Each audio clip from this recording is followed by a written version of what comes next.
ગમે એ વસ્તુ હોય તો કે પબ્લિક અમને શું કામ મત દે છે એટલો બધો કકળાટ હોય? સીધું એમ કઈને ઉભા રહે.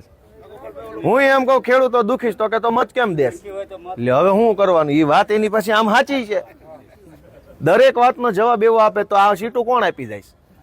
લે હવે એ વાત યારી એની પછી એનું કેવું હું સીટું કોણ આપી જાય?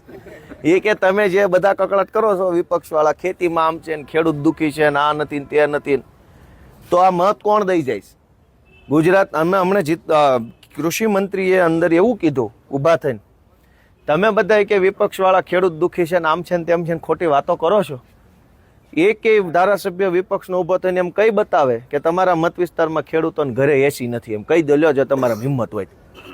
વાત તો સાચી છે, ઊભું થઈને એમ તો ન બોલાય નથી, પણ એને કેમ કેવું કે તે થોડા દીધા? એ તો મહેનત કરીને લીધા છે. હવે આ તમે મહેનત કરીને નવું પેન્ટ લો ને તો આ કેમ છે? જોયું મોદી સાહેબના રાજમાં પેન્ટ જોઈ લો.